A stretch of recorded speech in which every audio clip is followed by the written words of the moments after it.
first one is from Psalm 22, 1 through 15. My God, why have you forsaken me?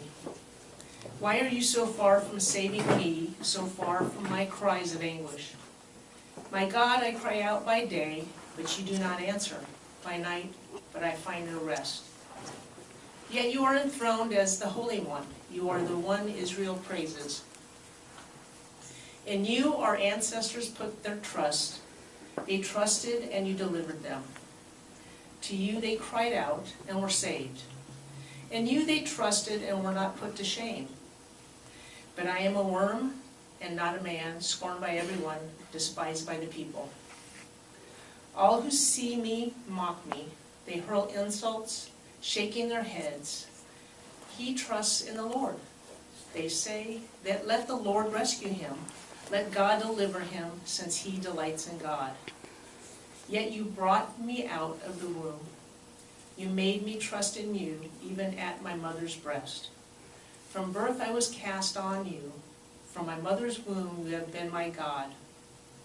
Do not be far from me, for trouble is near, and there is no one to help. Sorry. Many bulls surround me. Strong bulls of Bashan encircle me. Roaring lions that tear their prey open their mouths wide against me. I am poured out like water, and all my bones are out of joint. My heart has turned to wax. It has melted within me. My mouth is dried up like a potsherd, and my tongue sticks to the roof of my mouth. Did I can't keep reading. Sorry. Thank you. You lay me in the dust of death. The second reading is Amos 5, 6 through 7, 10 through 15. Seek the Lord and live, or God will sweep through the tribes of Joseph like a fire. It will devour them, and Bethel will have no one to quench it. There are those who turn justice into bitterness and cast righteousness to the ground. There are those who hate the one who upholds justice in court and detest the one who tells the truth. You levy a straw tax on the poor and impose a tax on their grain. Therefore, though you have built stone mansions, you will not live in them. Though you have planted lush vineyards, you will not drink their wine. For I know how many are your offenses and how great your sins. There are those who oppress the innocent and take bribes and deprive the poor of justice in the courts. Therefore the prudent keep quiet in such times. For the times are evil. Seek good, not evil, that you may live. Then the Lord Almighty will be with you. Just as you say he is. Hate evil, love good, maintain justice in the courts. Perhaps the Lord God Almighty will have mercy on the remnant of Joseph. And the last reading is Psalm 90, 12 through 17. Teach us to number our days, that we may gain a heart of wisdom. Relent, Lord. How long will it be? Have compassion on your servants. Satisfy us in the morning with your unfailing love, that we may sing for joy and be glad for all days. Make us glad for as many days as you have afflicted us, for as many years as we have seen trouble. May your deeds be shown to your servants, your splendor to their children. May the favor of the Lord our God rest on us. Establish the work of our hands for us. Yes, establish the work of our hands. May God add a blessing to this reading. You may be seated. I would like to introduce to you my brother, Dr. Daniel Ramirez. I'll let him tell you what he's a doctor of. It sure is not helpful for our family. We said, couldn't you go be a medical doctor, PhD for that, prescription and such, but no. He loves us, but not that much. Anyway, enough of frivolity. I'm so pleased and proud to bring to you my brother, Dr. Daniel Ramirez.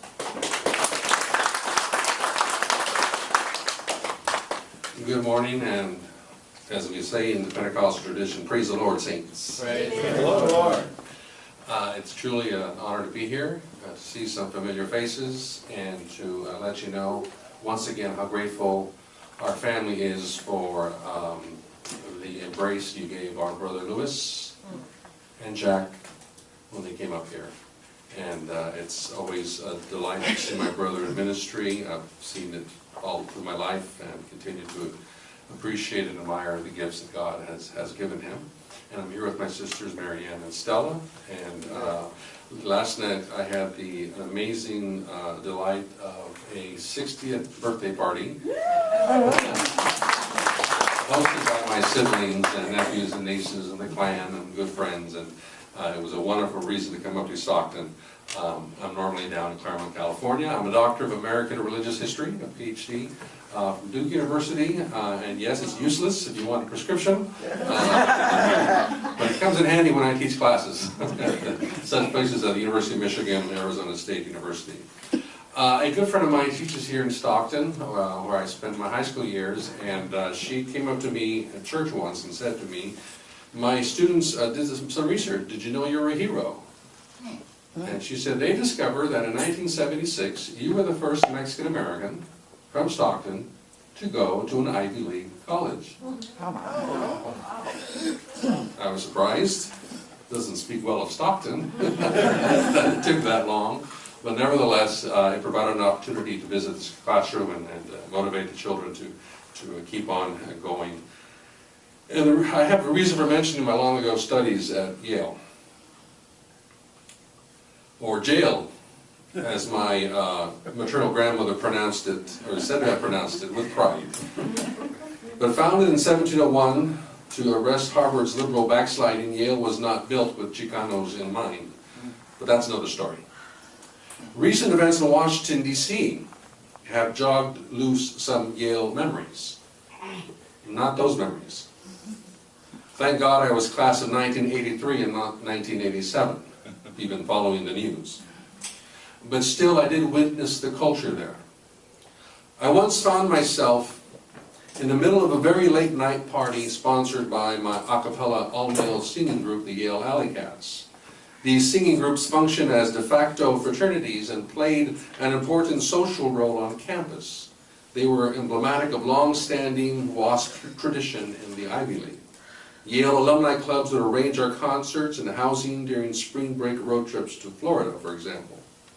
The Cats campus parties drew crowds. In one moment of clear lucidity, I recall looking around at the bodies pulsating to disco beats, and I just dated myself with that information, at the haze of tobacco and other substance smoke in the air, and the splosh of beer and liquor on the ground, and a sobering thought came to me. Oh my God. These are the future leaders of the Republic and captains of industry. God save us. I suppose I could have added, these are future Supreme Court justices. I first had this moment of disturbing clarity and remembrance in November 2000 when George W. Bush became president. I was a dorm director at Duke University then, and I could hear the fraternities celebrating and the granola crunching dorms lamenting. I remember thinking, we have just elected the frat president of the country. And then I tucked it away until now. But there is another more precious memory of my time in New Haven. It is of Sunday mornings at the Black Church at Yale. Services were held in the Black Student Union, which also housed the African American Studies Department, a space carved out by the long African American struggle. At the conclusion of the service, before heading to the dining halls, we would stand and form a circle around the room, joining hands. And we would sing the closing song before the Yale Divinity School student pastor delivered the benediction. Give me the key there. We've come this far by faith, leaning on the Lord.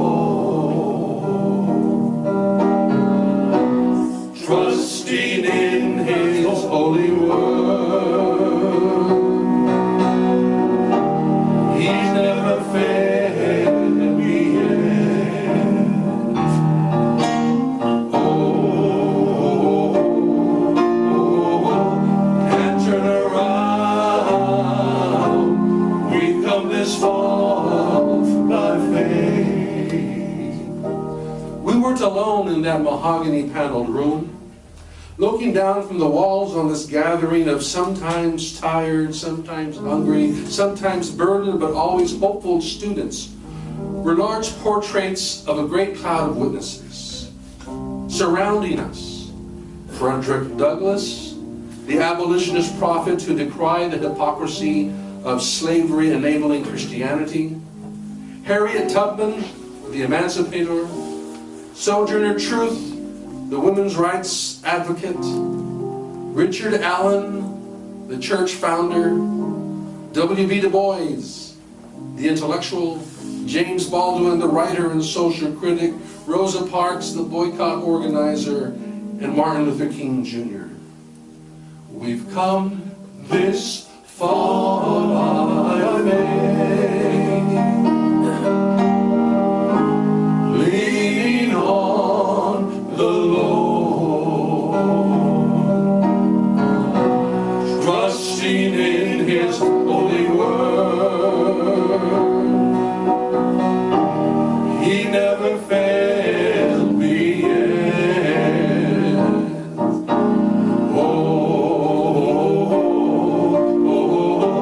And turn around,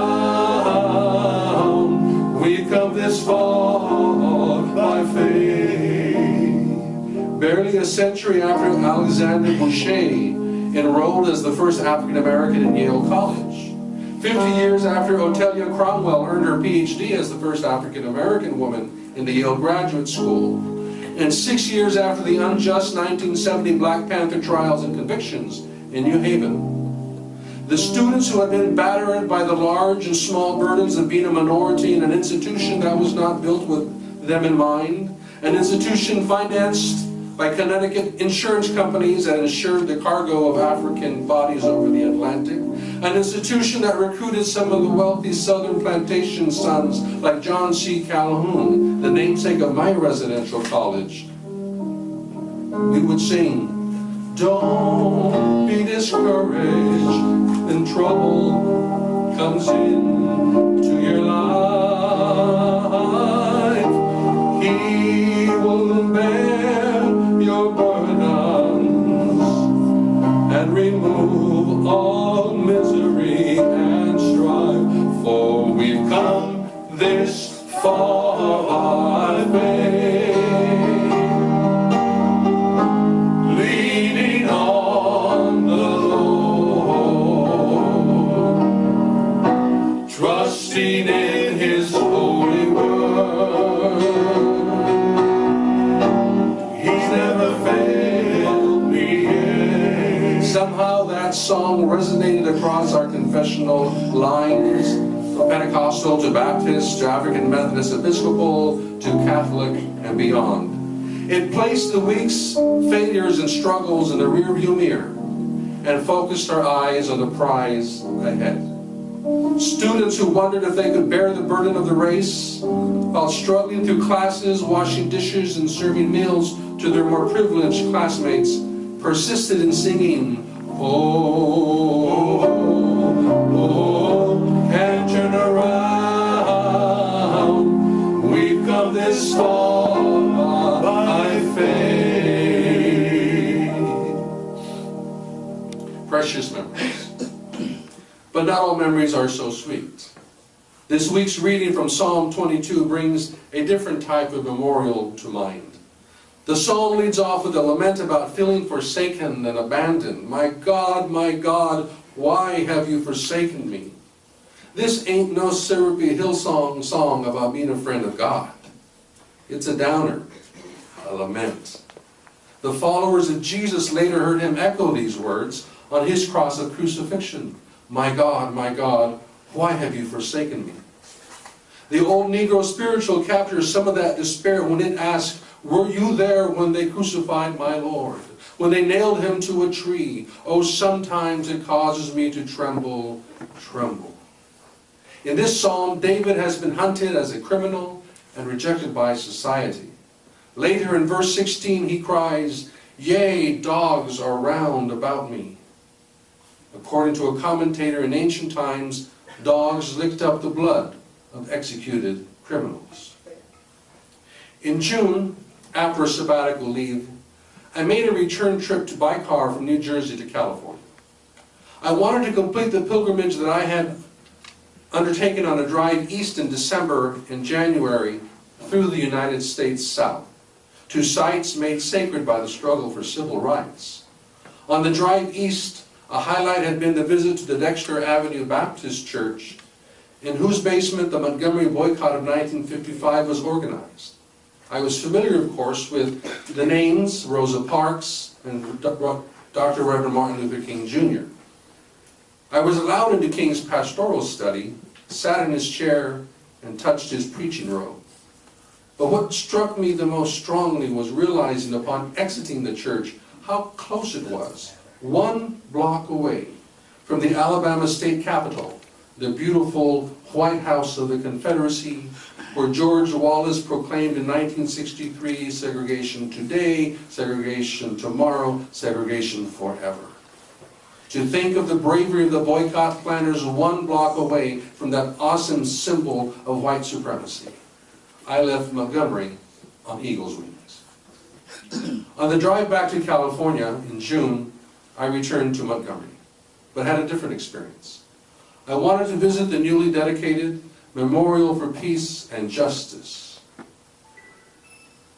It is a somber, dignified tribute to the over 4,400 African American lynching victims from the period after the Civil War to the mid-20th century. You may have seen historical photos and even postcards that display righteous communities posing around mangled criminal black bodies dangling from trees. Those pictures are gruesome. Yet the mood of the crowd captured in the postcards is often a celebratory one. The humanity has been beaten out of the bodies. The psalm surely echoes the victim's lament, quote, "But I am a worm and no man, scorned by men and despised by the people. All who see me mock at me. I am poured out like water, and all my bones are out of joint. My heart is like wax. It is melted within my breast." The great blues singer, Billie Holiday, passed by some of these scenes on her travels, and she left us a haunting musical witness.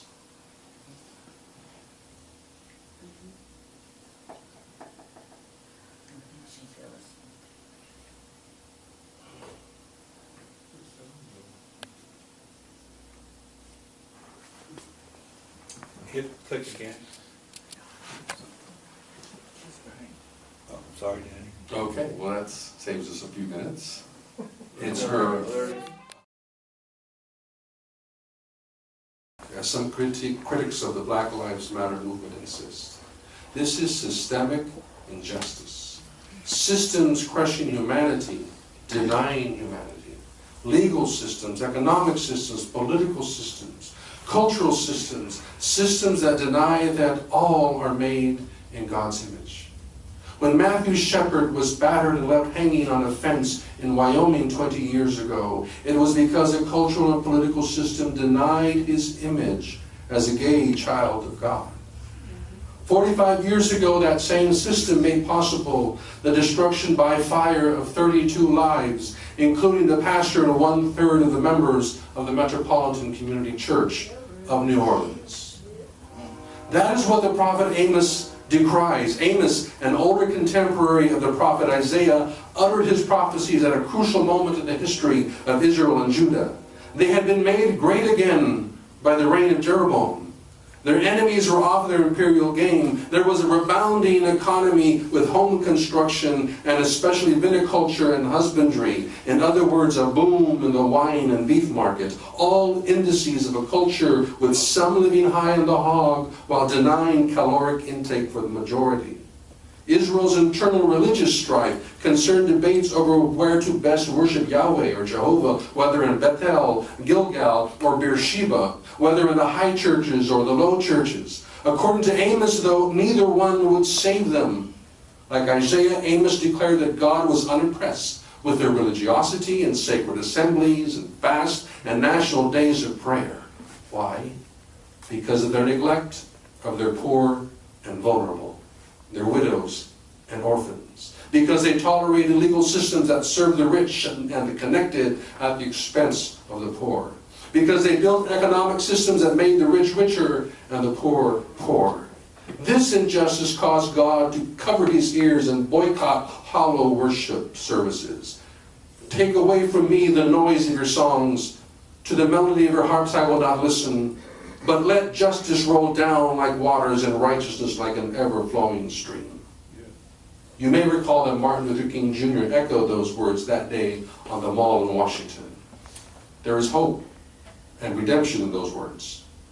Which brings us to Psalms 90, the only psalm attributed to Moses.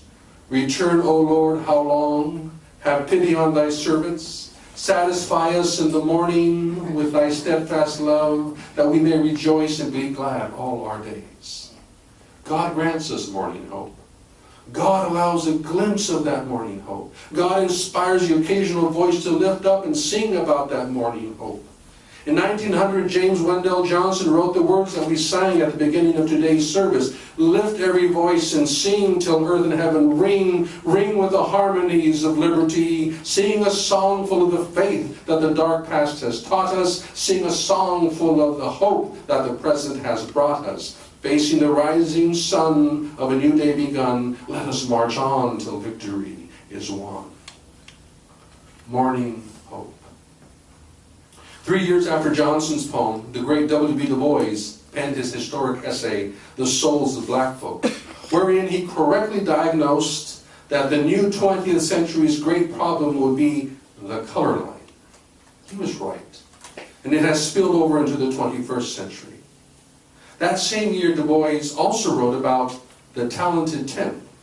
His words are worth considering today. Quote, because for 3 long centuries this people lynched Negroes who dared to be brave, raped black women who dared to be virtuous, crushed dark-hued youth who dared to be ambitious, and encouraged and made to flourish servility and lewdness and apathy. But not even this was able to crush all manhood and chastity and aspiration from black folk. A saving remnant continually survives and persists, continually aspires, continually showing itself in thrift and ability and character. How then shall the leaders of a struggling people be trained, and the hands of the risen few strengthened? There can be but one answer. The best and most capable of their youth must be schooled in the colleges and universities of the land. The talented tenth of the Negro race must be made leaders of thought and missionaries of culture among their people. No others can do this work, and Negro colleges must train men for it. Du Bois knew what he was talking about. A graduate of Fisk University, he transferred to Harvard and had to repeat his entire curriculum, effectively earning 2 bachelor's degrees. In 1895, he earned his PhD from Harvard, the first African American to do so. Like the great sociologist that he was, Du Bois backed up his call to strengthen the black colleges by crunching the numbers. In 1903, there were less than 1,000 African Americans in college, out of a population of millions.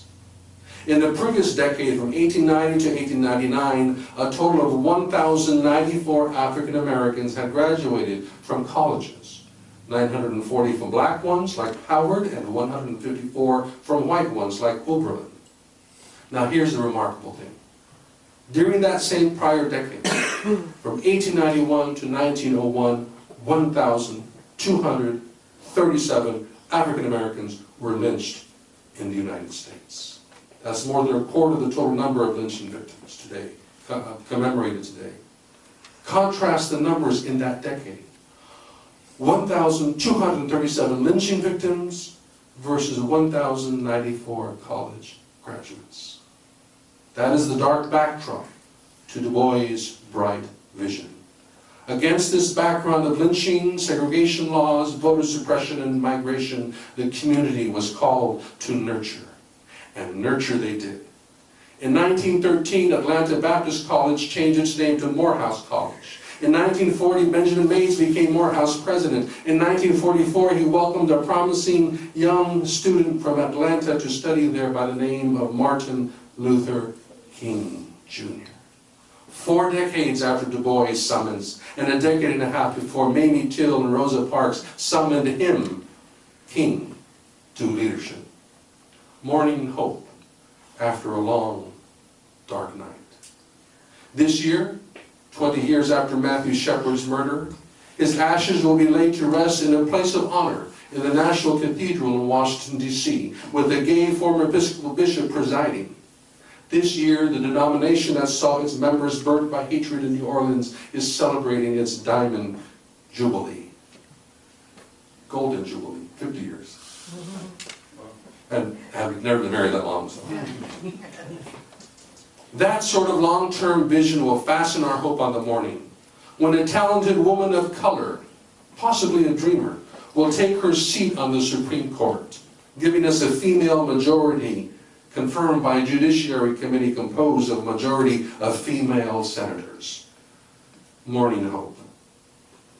One of the reasons that compelled me to leave Michigan and accept a teaching appointment in California was a recognition that dark clouds were gathering once more.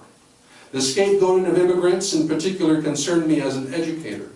As a historian, I fear that we are about to repeat the national calamity of the 1930s when 1 out of every 3 Mexicans and Mexican Americans was forcibly pushed out of the United States, setting back the well-being of scores of thousands of children born in the United States. Mexicans were blamed for the Great Depression and labeled as criminals and job stealers. Some things never change. My book, Migrating Faith, shows the great impact that the Great Repatriation had on early Pentecostal churches, and then how the scapegoats have built a flourishing transnational religious movement of solidarity. Joy comes in the morning.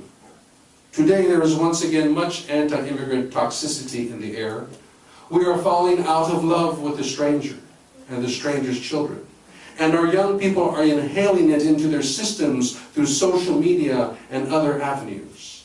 The challenge is to inoculate these youngsters, especially adolescents, against the toxins. To think, like W. Du Bois, 4 decades ahead and to act accordingly. And yes, that includes voting and so much more. I take this very personally. In 1994, when then Governor Pete Wilson resurrected his flaming re-election campaign by latching on to Proposition 187, a draconian law that would expel undocumented children from public schools and deny mothers any prenatal care, I had no other choice than to organize on behalf of the scapegoats. In one march on the streets of Redwood City, I found myself on a slow-rolling truck platform with a guitarist and singer from a church, a sister church across the bay. Hermano Octavio, I said, let's give them one of our songs. And borrowing a leaf from the civil rights movement, we started to sing. En las luchas y en las pruebas, la iglesia sigue caminando. Con las luchas y en las pruebas, la iglesia sigue caminando, sigue caminando, sigue caminando. Through trials and struggles, the church keeps going forward. Suddenly that song of my long ago barrio church acquired a new, broader meaning that everyone could grasp. Oh hermana, no desmayes, el pueblo sigue caminando. Oh sister, do not faint, the people keep moving on, and so forth. And then we came to the verse about the devil. Aunque al diablo no le guste, la iglesia sigue caminando. That means even though the devil doesn't like it, the church keeps moving on. We sang, aunque al Wilson no le guste, el pueblo sigue caminando. Even though Wilson don't like it, the people keep moving on. In truth, we were merely doing what Cesar Chavez had taught us to do when he organized Pentecostal farm workers in Madera in the mid-1950s to use their music to rally the cause of justice. We lost the Proposition 187 votes. At which point Du Bois' words came to mind. The talented 10. I determined that my best revenge on the politicians was to see to it that all the juniors and youth in my heavily immigrant congregation in East Palo Alto got to college. Half of them were undocumented. The talented 10. When I left for Duke University in North Carolina 3 years later, our church had about 30 young folk headed in that direction. And their younger siblings ended up at places like Columbia University and Williams College. The talented tenth, hope in the morning. And so today when I hear the despair and the disheartened of those who yearn for justice and respect, whose anger and frustration over politics can be immobilizing, I would like to remind them of that long-term vision and action plan. Nurturing means tending to the tender shoots and plants, watering them, shaping them, and directing them toward the sun, and guarding them against the pest of pessimism and the fungus of failure. So sing to those plants. Lift every voice and sing. I wish to conclude by making this even more personal. After all, the Psalms are often in the first person voice. I too once cried out, my God, why have you forsaken me? Yeah. It was on my dormitory bed. That dark night of the soul began with a walk back to campus in the company of other Chicano students from the Yale Hospital psychiatric ward, where one of our number had just been admitted. There were 27 of us in our class, and he was the first visible casualty. This was his second attempt at suicide. The inability to reconcile being fervently Catholic with being gay had led to a second wrist-slashing attempt. Our hushed conversation revolved around the question, who's going to make the call to his folks in Los Angeles? That night, in my bed, I started to compare notes. I was in the same boat. Even more so. The storm had been building over a year. Besides my sexual confusion, I had a mounting debt to the school and plummeting grades. The lifestyle I was exploring and doubts of faith I was having seemed to confirm my home pastor's warning that I would end up an outcast for choosing a liberal school over a Bible college. My failure could not be hidden much longer from my parents. Suddenly, my friend's actions made sense. I would give that pastor the satisfaction of being right and serve as future sermon fodder for him. And my parents would have time with their many other children and new grandchildren to recover from my absence. The tripwire had been crossed. The unthinkable tripwire for a Christian. I tried to pray, but couldn't. Words failed me. I only managed to get these words out. Dear Jesus, please hold on tight to my hand, because I can't hold on any longer. I pulled the pillow to my face to smother my torment and not alert my sweet mates with my screaming. I imagined my soul in free fall as in Dante's Inferno, spiraling downward, ever downward to a hellish pit. And then something happened. My mind was taken back in time to my childhood, when we would visit our family's original church in Solana Beach, California. My dream, we were standing in front of the congregation as was our custom to sing a hymn. As children, my sister Stella and I, who spoke only English, would look to our older brother's lips to see how to pronounce the Spanish lyrics of the song. But this time, I finally understood the lyrics that now flowed gently into my mind. Cuando en pruebas se encuentra mi alma y tu luz casi no puedo ver, surge un grito de mi alma que clama, pon tu mano, Señor, sobre mí. When my soul finds itself in trials and I can no longer see your light, there arises a cry from my soul, place your hand over me, Lord. Pon tu mano, Señor, sobre mí. Pon en mi alma este mismo sentir. Dame gracia para obedecer. Dame fuerzas para yo vencer. Place your hand over me, Lord. Give me this same feeling. Give me grace to obey. Give me strength to overcome. That soft waltz was the lullaby that the Lord used to rock me to sleep that night. When morning broke, hope and joy were there. And they remained even after I had to withdraw from school. And even after we lost our father and my financial means of return. In fact, I did return. And now my students can't believe that Dr. Ramirez was once a college dropout. The sweetest part of it is, though, the enemy's inability to ever tempt me again in that way. And the enemy's mistake in giving me a sensitivity to mental health in others from that time forward. Dear saints, my wish for my country is a renewal brought about by repentance and a pursuit of justice. My wish for you this morning is that you find this joy unspeakable and full of glory. God bless you all.